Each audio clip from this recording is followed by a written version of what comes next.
nabonye mama numwice papa numwice maze kijure maze abwira ngo kiba ngo tingo muranga abana banjye ngiye kubapfira maze ahita papa ahita afata umuhoro aramutema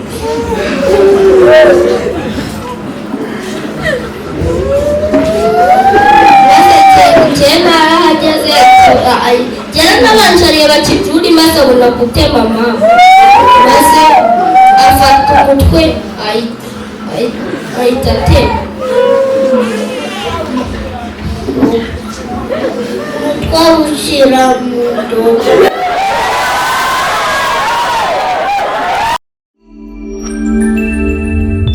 GASARO TV. Umva ikindi gice ndakibona kuko nagiye umunyanga Imana y'amahoro ibeze rwose kandi mama Ange ifite ibyiringiro yuko tuzamubona mu izina rya Yesu.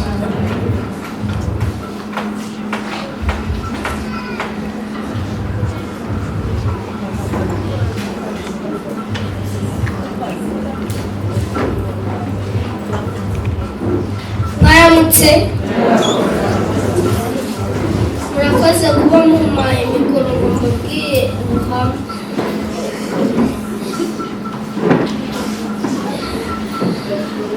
Njye nabonye mama bundi byatangiye tantine bari mu nzu bari kuganira maze mama atuma akantu tantine ngo babe bari kumwe.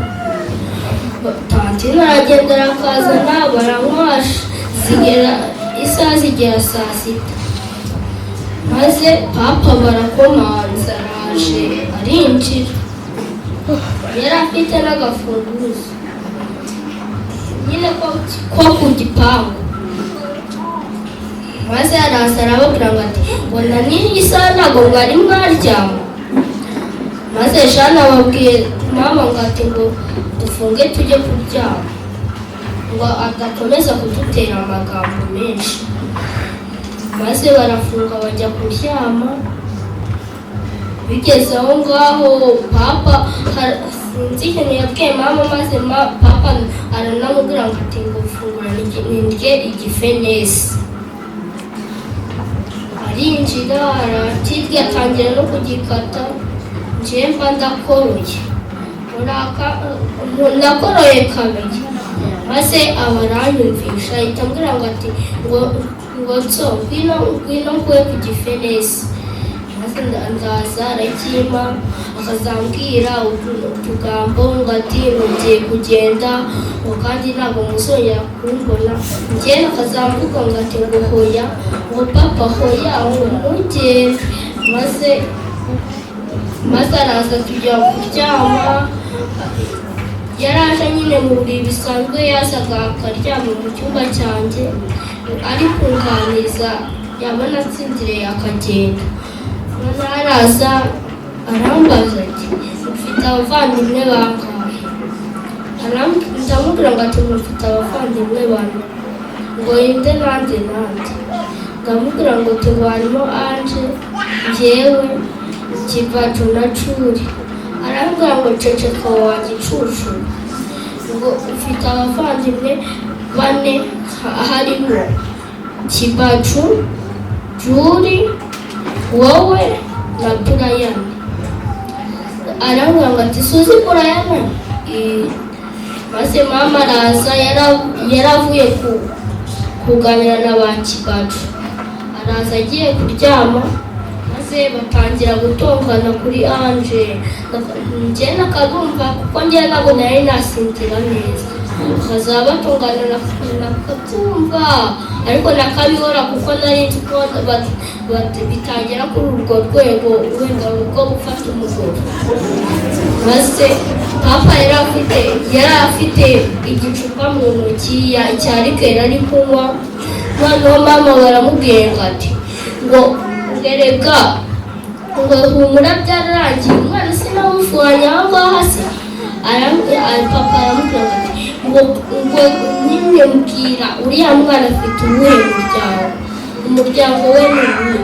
maze mama akaza ahora ambwira ngo hoya hoya, akaza ahora anambwira ngo ati ngo yarapfuye papa. Maze papa akibura karefita icupa yari afite mu ntoki kazoka, akamukubita mu mutwe kubera hari amavide aho ngaho hafi, nayo nyine kantine na mama barimo barinywera bari gusangira bavuga. Maze byose yabibona akazaza amukubita, ikintu cyose abona akakubita mu mutwe.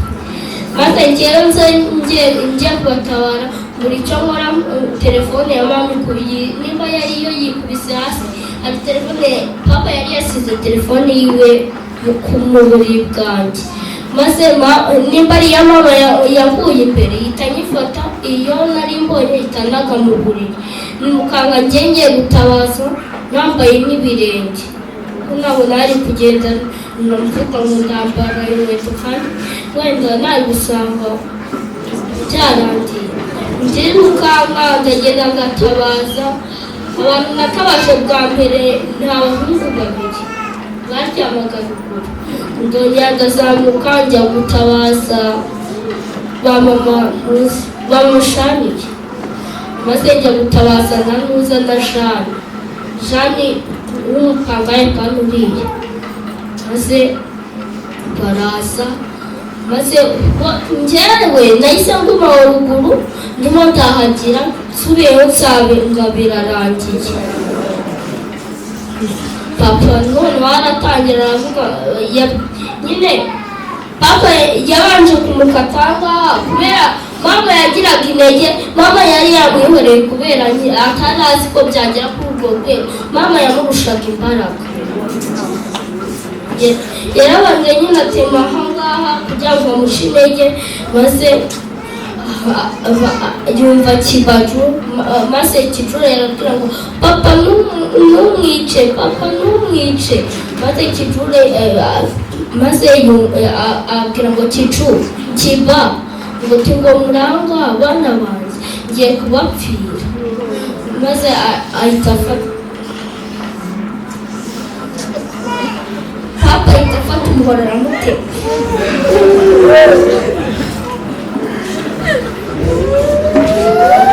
Maze narahageze nabanje areba kijuri, maze abona gutema mama. Maze afata umutwe ahita atema.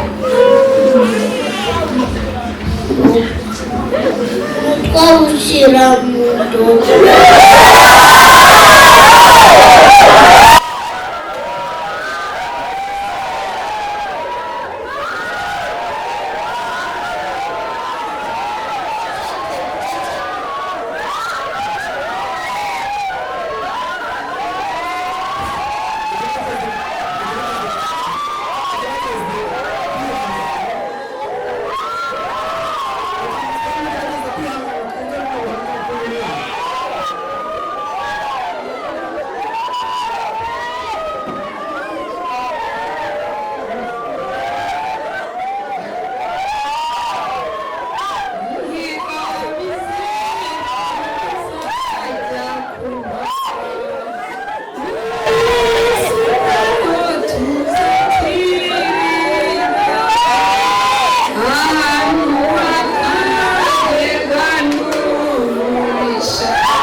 urugo kwa Kazungu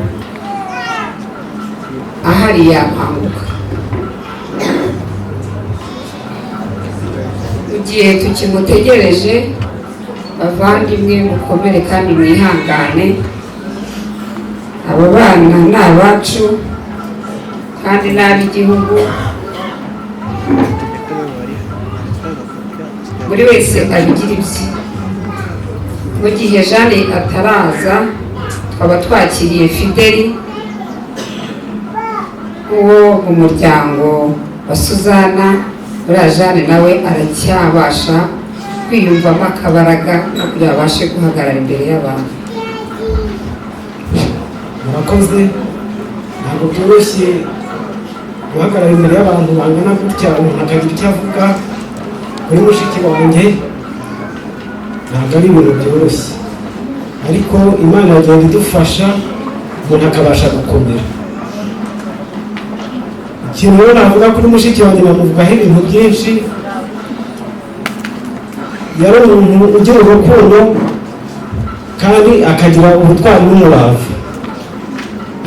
Akiri umwana muto cyane, yigaga muri Esitapage, ngenda mufasha uko nshoboye kose, ariko nifuzaga ko yazagira imibereho myiza. Ubwo rero yajyaga anyaruka akaza nko mu rugo, nabonaga ko imibereho myiza ayifite, rero bikanshimisha nkavuga nti icyifuzo cyanjye ndabona Imana yaragishyize mu bikorwa. Ariko nigeze kuza kwa Kazungu mu kwezi kwa munani, turaganira muri salo mu mwanya munini, akajya nshimira umugore we akambwira ati igihe warongoye mfite umugore mwiza. Ariko ari ukugaragaza isura ari ukugaragaza imvugo y'amafuti, ariko ibikorwa bye byo mu mutima ari ubugome. Akaba duhemukiye rero kandi akaba ahemukiye n'igihugu. Ariko ikintu gihe kintera ibyiringiro ni uko Suzana asinziriye. Mu gitondo cy'umuzuko tuzabana, kuko ntigeze atubera umwana mubi. Imibereho ye n'abaturage barabimwe rero twagiye tuganira muri iyi minsi igera muri 3.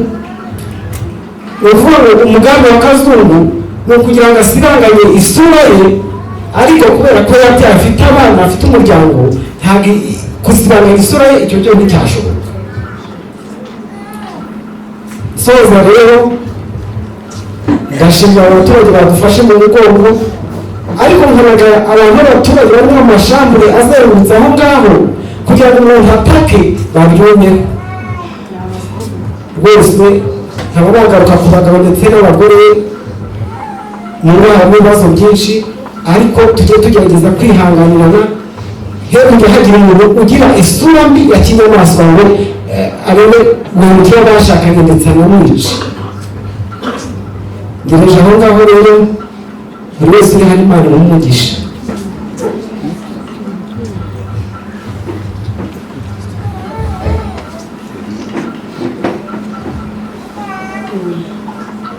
Muvandimwe yakoze. Jeanne yakomeje kubura, ashoboka wenda buriya muri kami ka muntu ariho mu mutima we habamo byinshi, asanga yasanze wenda atari ngombwa.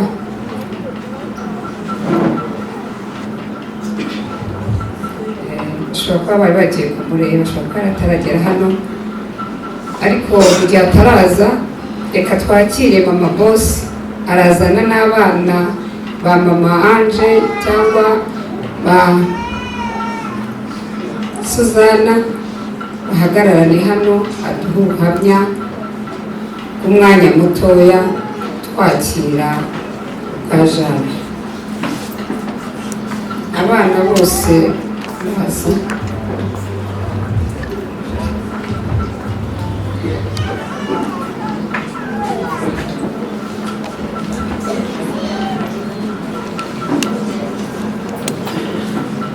Mwiriwe abandi muraho. Nanjye mpagaze aha ngaha nshima Imana.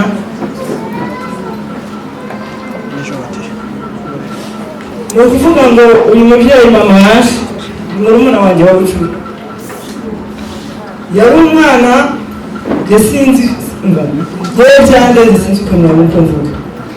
Umugabo wo mu rugo asinzira niwe mama wagiye gushaka ibikoresho twamushyiriwemo mu ruhango, araza arampamagara tumushyira ku buriri aho yari ari, akajya amukora amazi atema bosi we atari kwihangana. Igihe kimwe mbaho muri ubwo buzima akunda kunyihanganisha. Ubwo ikintu mushimira cyane cyane mushimira uriya muhungu wanjye uyu veterineri ngwino hano ntasa n'ibikoresho.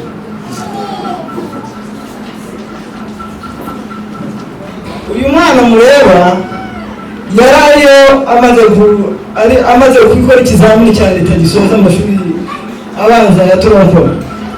Noneho abona ngo ko yatsinze arampamagara, amaze kumpamagara numva icyo ndi bwakore kiranyobera kuko imbaraga zanjye zari nkeya. Arambwira ati mama bonke, ati kora uko ushoboye, genda ujye kwa Feredina shaka inshuti n'abavandimwe b'umwana ajye kwiga. Ntuzabikora uko mbyumva ariko ndumva bidashoboka. Uyu mwana fondasiyo yo kugira ngo ajye kwiga muri turangome yari atsinze, agiye kwiga ikinazi yari yabona menshi. Ariko n'ukuri mpagaze imbere y'abantu bangana batya,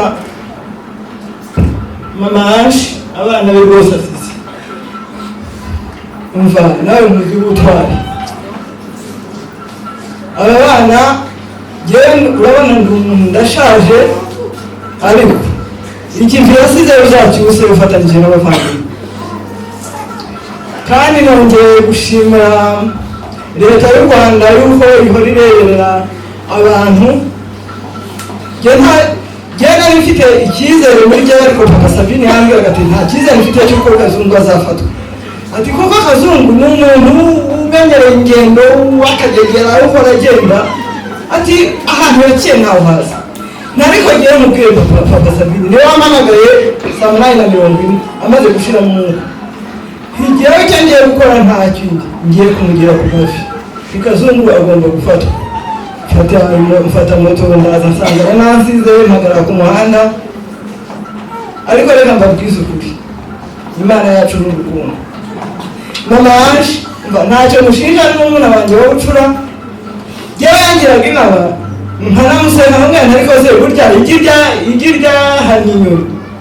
Ariko n'ukuri Imana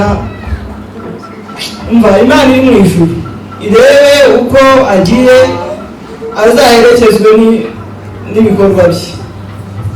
Uyu mwana twari turi kumwe arimo ambwira atese mama bonke, ati hariya ati ninde mwana uri bujye, ntisimbizi uko gahunda bayipanze. Mungire neza nawe yagira icyo bavuga kuko tumaranye igihe tuganira. Abana nyina nkimara kuhagera saa 9 narabiyegereje.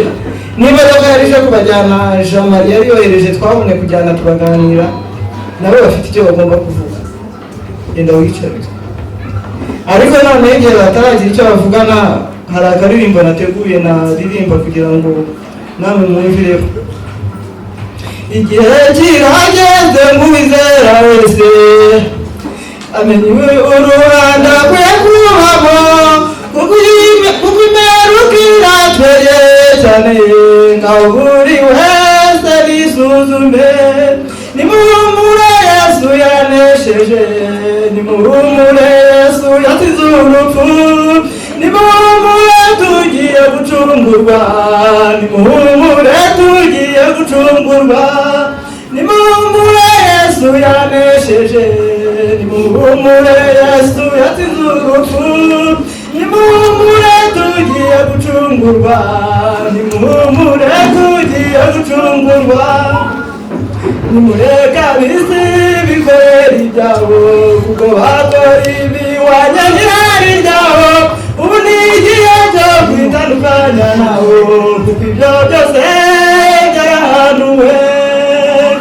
Nimuhumure Yesu yanesheje, nimuhumure Yesu yasize urupfu, nimuhumure tugiye gucungurwa, nimuhumure gucungurwa.